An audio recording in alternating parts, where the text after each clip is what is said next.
Good morning, everyone. I have a great portion of scripture to share with you today. It's a very lengthy one, so I highly encourage you to do this. I'll need your help because I won't be able to get through it all. Go to 2 Chronicles chapter 20. Read from verse 1 to 30, or the whole chapter. I think there's only a few more verses after that.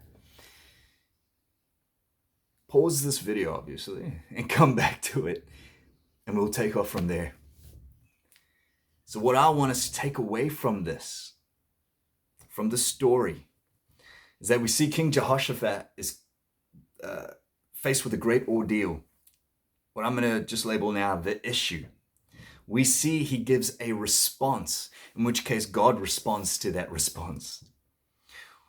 We see praise take place, and ultimately a blessing that ensues.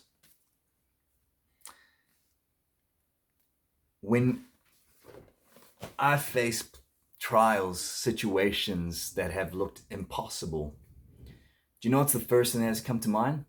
What is in my hands that I can do to get out of this? But I want to stop right there, because we all do that, to be honest. And I want to say, let's not do that. Let our first response not be, what can I do?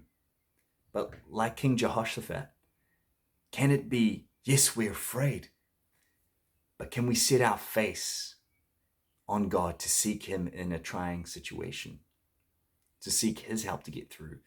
Jehoshaphat says to God, I know what you've done in the past for Israel, and now we've come across this situation.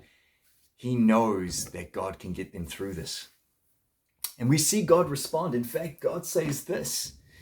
He tells him to get ready for battle, but then says they will not need to fight in this battle, to stand firm, hold their position, and see the salvation of the Lord on their behalf. Do not be afraid and do not be dismayed. Tomorrow go out against them, and the Lord will be with you. The next thing we see is the people respond with praise, thanking God as if the battle's already been won, giving thanks to the Lord for his steadfast love endures forever. And we see that the people come across the battlefield and they find dead bodies lying on the ground before them. God had confused the enemy and they had attacked each other in this confusion. And here's the amazing thing. This meant that the people were saved through the situation as the Lord said they would be.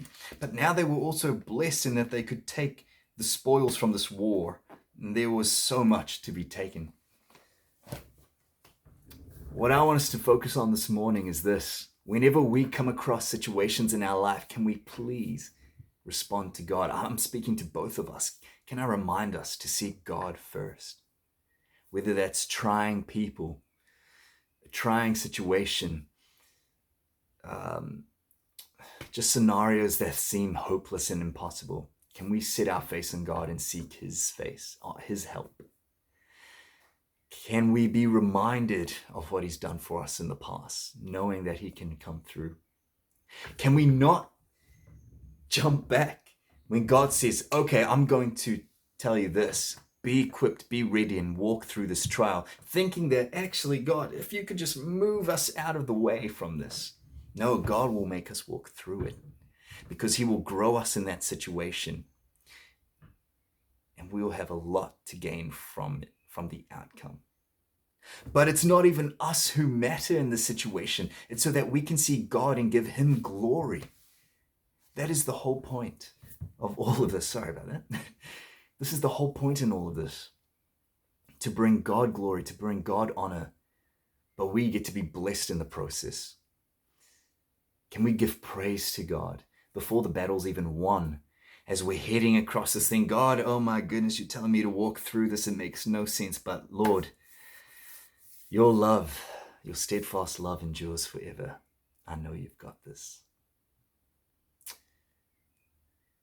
Can we be encouraged to seek his face, to give him praise, to follow in the things he asks us to, and to just see what he does? Bless you guys.